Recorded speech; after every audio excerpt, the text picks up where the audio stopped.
To lose, I'm built to win. Applied myself, I filled it in. No time for the doubt, they counted me out, I'm getting it in. Yeah. No time for no loss, I'm paying the cost, I'm in it to win. Yeah. Refuse.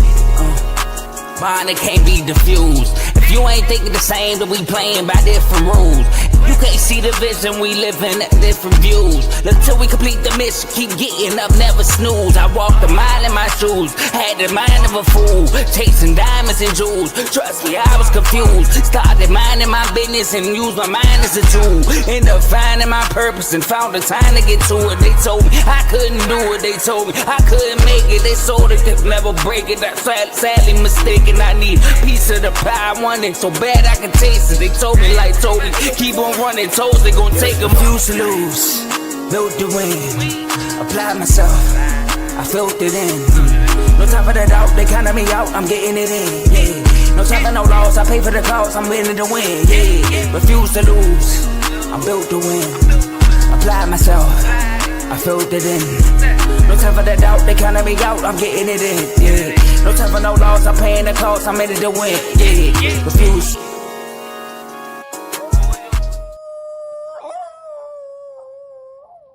What's going on, everybody? Welcome to Dawg House. I know I just went live a couple days ago, but hey, it's a new day. I got more to talk about today. I got new candidates that go into the Dawg House. I got new candidates for the yard.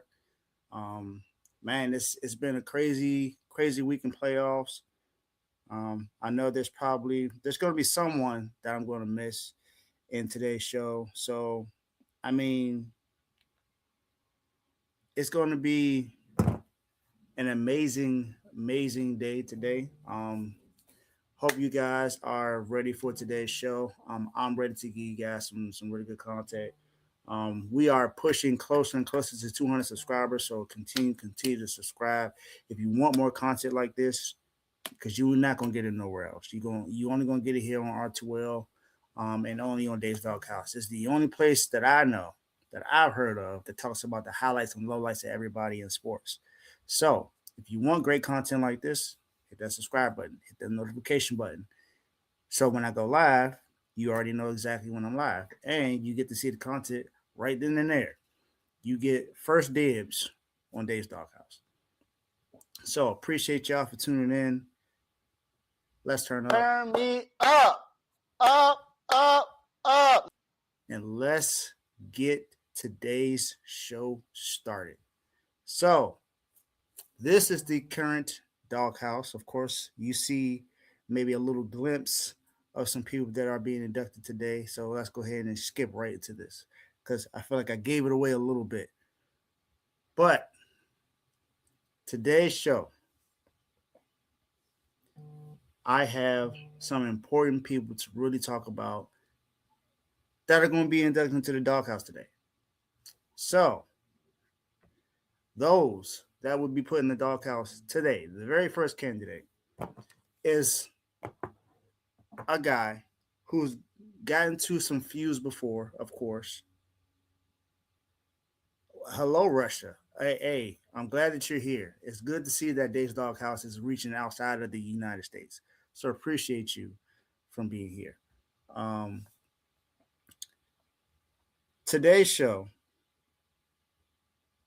my very first candidate, I don't really have too many stats to really talk about when it comes to this guy. I don't have too much to talk about when it comes from his play as of late. Well, maybe I do. But it's more so of a comment that he has said recently when he was a commentator on the show. And everybody knows who this guy is. He's considered a hothead. He's the reason why Jordan Poole was traded away. And he is also the reason why he's been getting a lot of heat. He got into an argument with Austin Reeves lately. He remember he got suspended in the NBA Finals one time. He's considered a hothead. And it's Draymond Green. Draymond Green, you said something to Charles Barkley that didn't make a lot of sense. You said that we're trying to not look like how you did when you were in Houston. Draymond Green, do you know that in 1997, Charles Barkley with the Houston Rockets were in the Western Conference Finals? This is this is in Houston. You didn't say exactly when in Houston. You said in Houston. He was. He took the Utah Jazz 6 games. And who did he lose to? He lost to the MVP that year. Karl Malone was the MVP in the 1997 season. And the Utah Jazz went on to the NBA Finals that year and lost to Michael Jordan. Charles Barkley was a dominant player. Do you know that Charles Barkley was averaging almost 20 points per game that year? Draymond, I don't know if you know, but you've never averaged 20 points per game in your career in the NBA. In your career. The most you've averaged was 14 points, and that was in 2015, 2016. That was 10 years ago. You've never averaged anything past that. You've averaged single digits for the last few years. You're not the same player that Charles Barkley is. So for you to say that, I guess it was meant to be a joke, but it was a terrible, terrible attempt at a joke. You didn't make any sense. I think you would want to be in that position if you are Golden State, because y'all haven't been in position to be in any kind of conference finals as of late. Without Steph, I don't know what y'all can possibly do. Y'all let Jonathan Kuminga go and kept Pods. I think that was a total mistake. So, and that's thanks to your coach, Steve Kerr. You know, they believed in Pods more than they believed in Jonathan Kuminga. And Jonathan Kuminga helped, not lead, but he helped the Atlanta Hawks go to the playoffs this year, something that you guys missed. So I think you need to think about some of the things that you say. And I personally believe that if there was a one-on-one between you and Austin Reeves, I don't think you win that at all. That's just me. Austin Reeves is a one-on-one. Not Austin Reeves. Austin Rivers. I apologize. Austin Rivers. Austin Rivers is a one-on-one guy. I think he cooks you on one-on-one. That's just my personal opinion. Of course, I can't. I'm not an NBA player. I'm not a pro player. I have no chance. I'm 5'9". I got no chance. But Austin Rivers, I think you have no chance to beat him. That's just me. So yeah, I think you really need to think about the comments that you make sometimes when it comes to what you're saying, because Houston Rockets, Charles Barkley is better than any version of Draymond Green Warriors. So, Draymond Green, you, my guy, are the first candidate in today's doghouse. My guy, you in the doghouse. Next up, Bibby. I hope you are here. I see my guy Vaughn is in the comments. I appreciate you, my guy RBO Vaughn, and maybe you can shed some light on this as well. That's the NBA. That's the NBA guy right there. So, you want to hear some more NBA takes and know about some real basketball? Tune into RBO. Make sure you subscribe to his channel. But these two candidates, yeah, it's 2-1 this time. It's 2-1. I already said in the NBA chat who I was going to speak on today, and now I'm going to speak on both of them right now. He went and recently got a chain that said dominating. And in the last 2 seasons, this head coach has made some of the most dumbest mistakes. I'm talking about Deandre Ayton and JJ Reddick. Deandre Ayton, in this series against the Oklahoma City Thunder, averaged a total at 7.7 points per game, shot 39% from the field, and 39% true shooting percentage. Apparently, that's dominating. I believe he got dominated this entire series. In the last game, the closeout game to get swept by the defending champs. Deandre Ayton, in 21 minutes, put up a total of 6 points. He was 3 of 3 from the field, but 6 points, 3 rebounds, and 1 assist. That's all for the entire game. That's what he had. Deandre Ayton, you made some comments a while ago saying that they tried to make you Clint Capella. I think Clint Capella would have had a much better game than you did in that game. Who knows? I think Clint Capella probably would have helped them win that game. Because your team only lost by 5. I think DeAndre Ayton is good for at least 12, 15 points. Seems like you're not consistent with that. So I think you need to take the contract that they give you, because I don't see where you're gonna go somewhere else to get a big contract. Maybe they might think just because you dominate in the Houston series against a team that really doesn't play much defense outside of Amin Thompson. Amin Thompson is really the best defender. With Houston, you may have maybe another 1 or 2 players that play good defense, but outside of that, Alfred Sengun is trash defensively. Any big man can really do what they want when it comes to Alfred Sengun. He's not a good defender. He got bad feet. It's easy to do what you want against him. Now, that's to DeAndre Ayton. JJ Redick, the last 2 years in the playoffs, in the elimination game, you have made some of the most horrific mistakes as a head coach. And I don't like the fact that they tried to compare you to Pat Riley before you even coached a game in the NBA. But maybe they meant the Pat Riley we know now. The Pat Riley that took a nap at the trade deadline a couple years ago when he had a chance to trade away Kyle Lowry. The Pat Riley who has been saying that he's going to go get a big fish but hasn't landed one yet. Now, I understand Pat Riley isn't the only guy running Miami, along with Andy Ellisberg and a couple and Nick Arison. So there's 2 other guys that's in charge of Miami, along with Pat Riley. But Pat Riley's the face.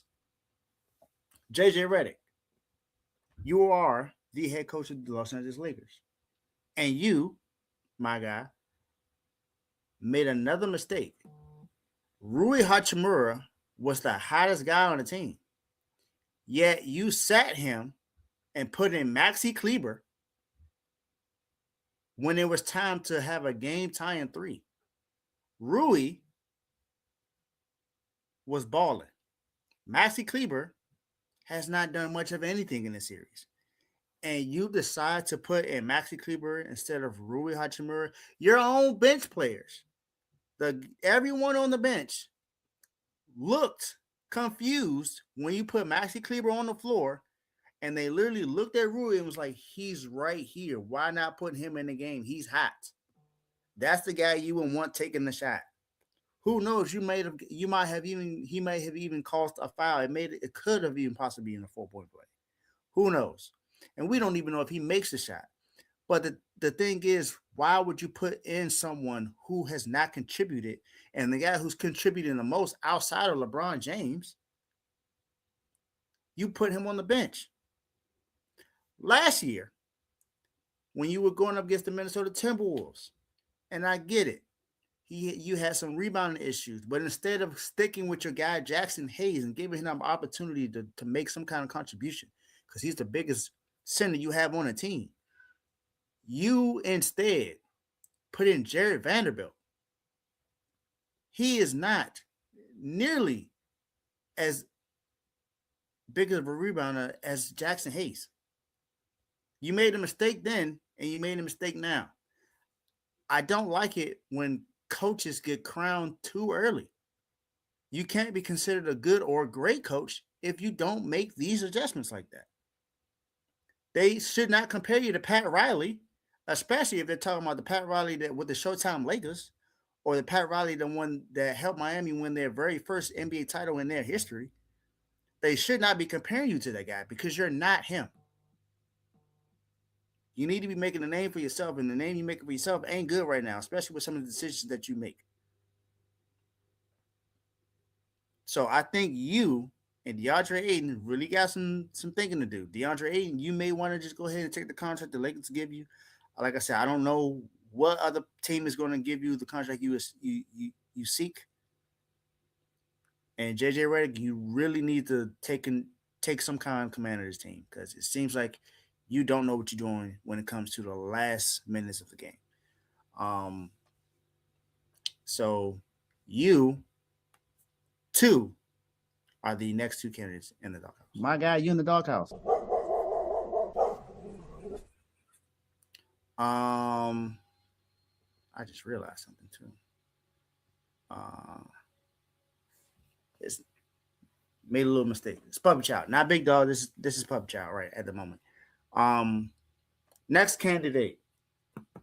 This won't be too long, but he definitely deserves to be in this, because last year he was being compared to one of the best hitters of all time, one of the best hitters in the game, probably the best hitter in the American League. I don't even say probably. He's the best hitter in the American League. A guy who's won MVP before. He won it again last year. And my goodness. Right now, you're putting up some stinkers. Kyle Raleigh. For your last 36 at-bats, you are 0. 0 for 36 for your last 36 at-bats. You have gone 9 straight games without a hit. You haven't gotten a hit in May, with your last hit coming on April 27th. It is now May 13th. Kyle Raleigh, what is going on? Last year, they were trying to compare you to Aaron Judge, saying that you really should have won the MVP last year. And yeah, you were in the conversation, but let's be honest, Aaron Judge is the better player. He does more for his team than you do. You are a catcher, yes. But Aaron Judge is the better player. He's the better hitter. He's the better defender. He's just better across the board to me. And I'm a Red Sox fan. That's me being unbiased. For your season average, this season so far, your average is a 157. That is putrid, terrible, horrible, horrific, not good, bad. Whatever way you want to, however you want to spice it, it's just not good at all. And you only have 7 home runs, 18 RBIs, 2 stolen bases, and a 5.58 OPS. It's not good, Kyle Raleigh. If you want to be in the same conversation as Aaron Judge, you got to be a lot more consistent than this. This ain't going to cut it. You can't be compared to a guy like Aaron Judge and put up numbers like this. You're supposed to be one of the best players in the league. Right now, you look like one of the worst players in the league. And that ain't going well for you. You might want to change some things up with that. You might want to figure out what it is that you need to do to get better and to be a better hitter right now. Because this is not good. This is not helping your team win games. Now, the Mariners aren't the worst team in the league. But Kyle Raleigh, you need to contribute a lot better than this. You're the catcher, so you should be doing more. 0 for 36 and no hits in May. It calls for you to be in the doghouse. So guess where you're going? In the doghouse. My guy, you in the doghouse.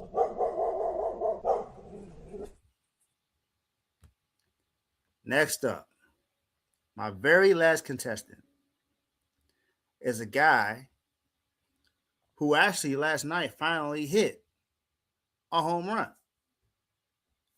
But I can't scoff at what he's done lately and just leave it alone, because it hasn't been good for him either. Shohei Ohtani, another guy who's winning MVP, who's a two-time defending World Series champion. He back to back. Dodgers won the last two World Series titles. But outside of last night, over his last 10 games, not including last night, Shohei Ohtani, his batting average was a 105 with 0 home runs and 1 extra base hit. One extra base hit. Not 2, not 3, not 4, not 5, 1. 1 extra base hit in 10 games. I even saw recently that they considered you to be the top 8 Major League Baseball players of all time.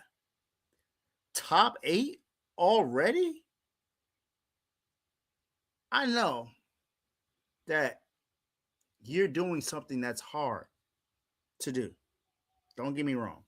You pitch and you hit. So it's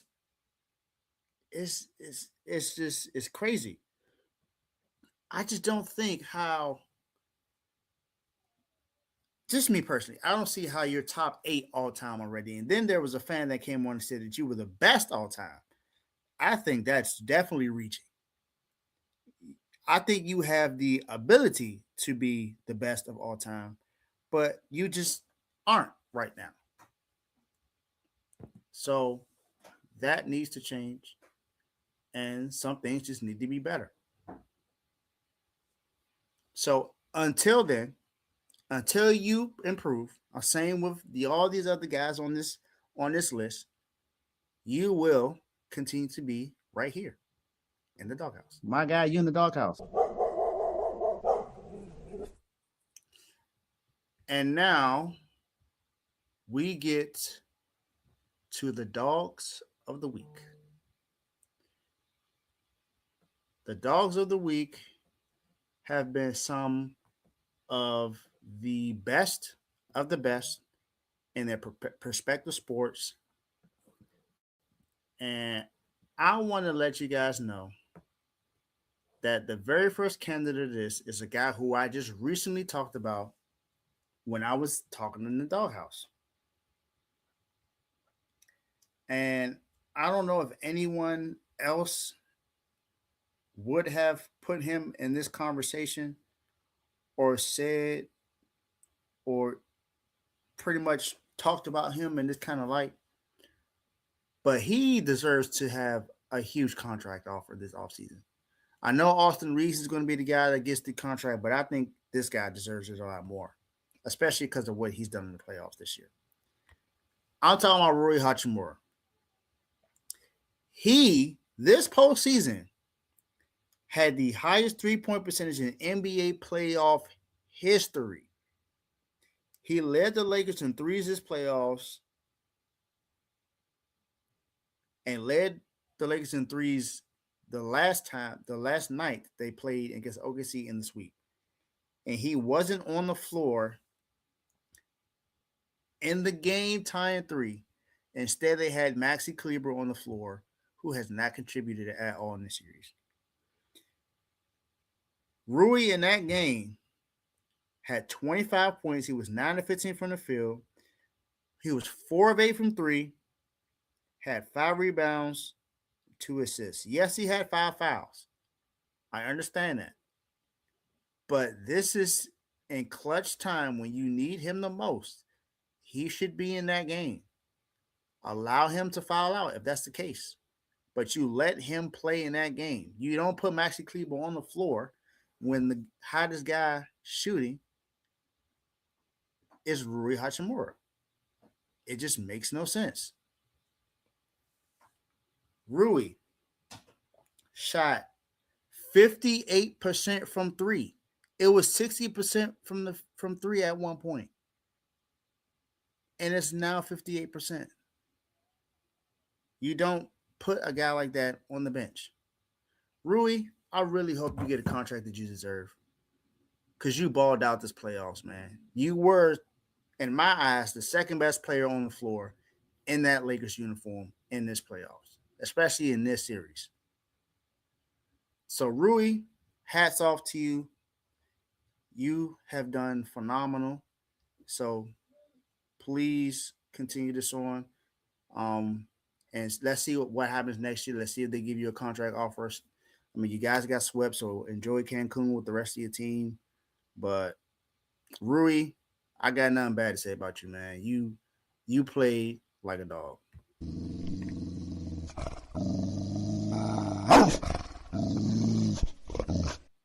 Next up, another guy who has been contributing awesomely for the defending champs when there's another guy who's out right now and he's balling. And he absolutely cooked Marcus Smart in that fourth quarter when they needed him to. Tween, shot the basket over him and made our Marcus Smart fall. Y'all know who I'm talking about. I'm talking about Ajay Mitchell. Ajay Mitchell against the Lakers averaged 22 and a half points, basically 23. 6 assists, almost 2 steals, and had a 63% true shooting percentage. That's better than SGA. SGA averaged 24 and a half, six assists, a steal a game, and shot 57% in true shooting percentage. AJ straight cooked. And game 4, AJ Mitchell put up 28 points, 4 assists, 4 steals, 12-18 from the field. He was balling this entire series, and he has the 5th most points per minute in the conference finals.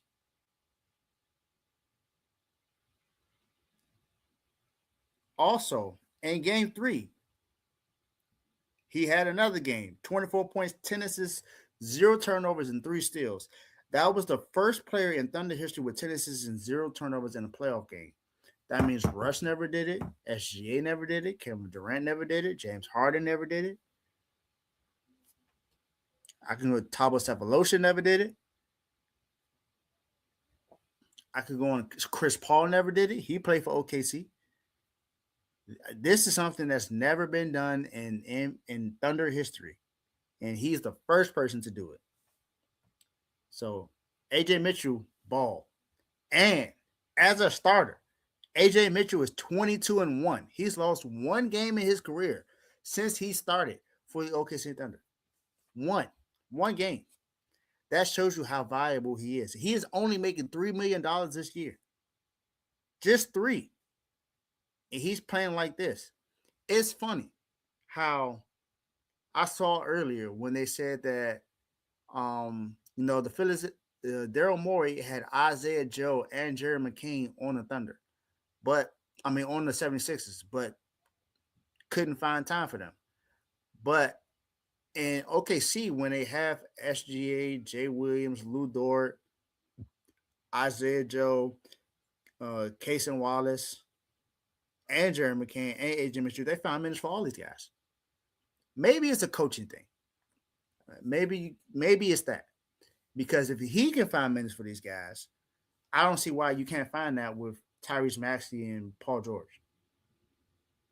I don't see how you can't find minutes for Jerry McCain when you got that. I mean, he was contributing when he was with the 76ers. So maybe you should have kept him. I don't know. But he is now with the Oklahoma City Thunder, and AJ Mitchell is balling in the absence of Jay Williams. So great job, AJ Mitchell. Keep balling, my guy.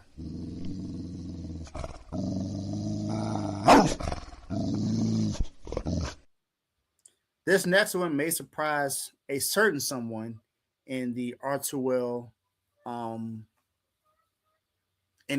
family because I dislike this team so much.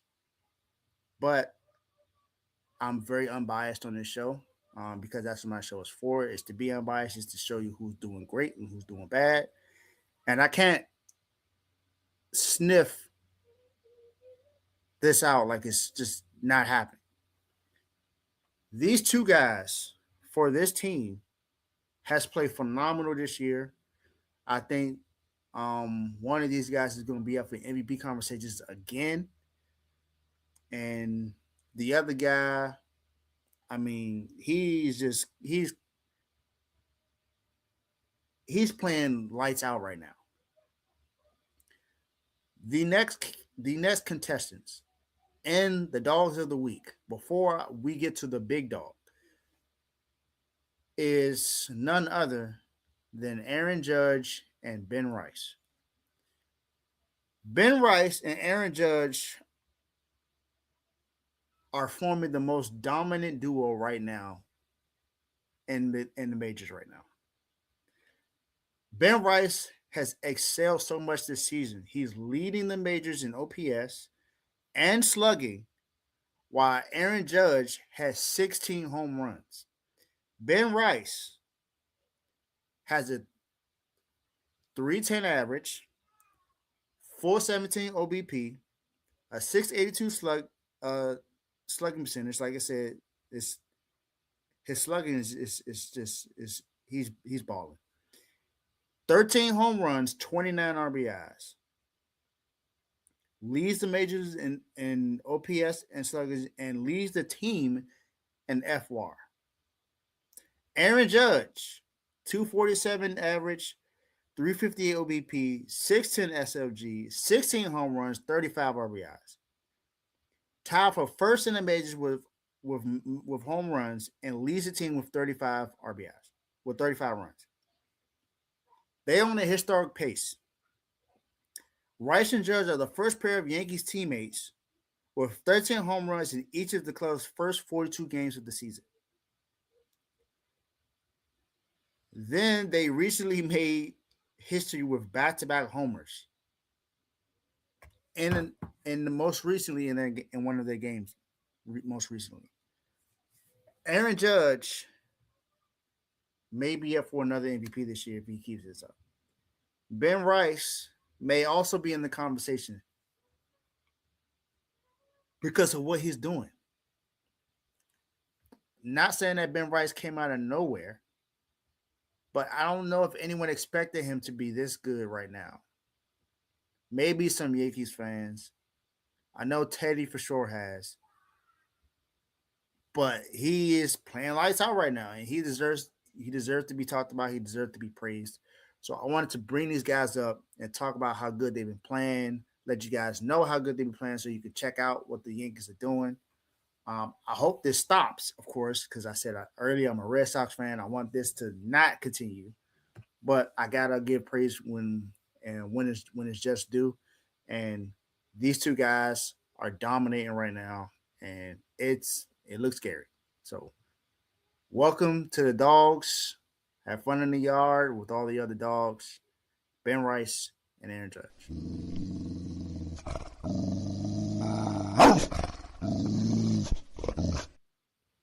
And last but not least, we have what we call here the big dog. The team that has been either the most dominant, the guys or girls that have done the best, the GM that has made the best moves, whoever it is that we talk about. It's whoever's been the best of the best, in my opinion, for the last week or so. And I know this series has ended maybe a few days ago. But this team has been pretty dominant. They won their last 7 playoff games, and in 2 of their closeout games, they won by 50 and 31 points. They are already in the Eastern Conference Finals, and they're waiting on their next opponent, whether it's the Pistons or the Cavaliers. This team was also in the Eastern Conference Finals last year with Tom Thibodeau as their head coach. They now have Mike Brown. I am talking about none other than the New York Knicks. The New York Knicks are dogs. They just swept their way out of Philly. They have won 7 straight playoff games. Against Atlanta, they beat them 114-98, 126-97. In the closeout game, won 140-89. 140-89. 51-point win. That's huge. They won by 51 points in a closeout game. That's crazy.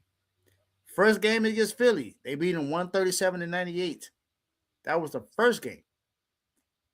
First game, they beat them by almost 40. Almost 40. They won by 38 points. 39 points. That's ridiculous. Second game, 108-102, much closer. So it seems like it's going to be a battle. Then again, 108-94. Okay, 3-0. But you think that Philly might come out in the last game and, try to win one and not get swept at home? Well, they lost by 30. 144-114. The last two teams, or is it the last three? Are the last 2 or 3 teams that have had closeout games where they've won by 30 plus points? They went on to win the NBA title.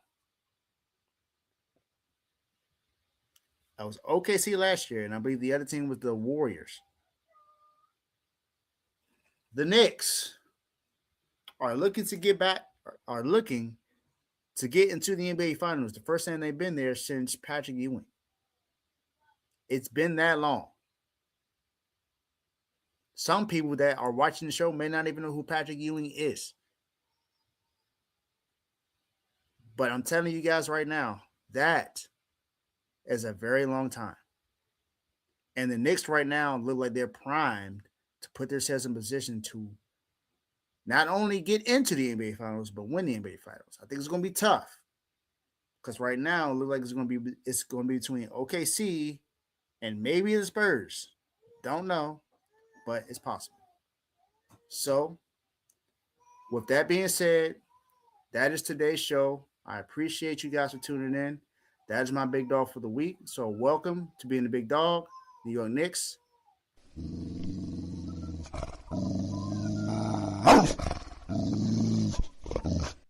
And I will see you guys next time. Peace out.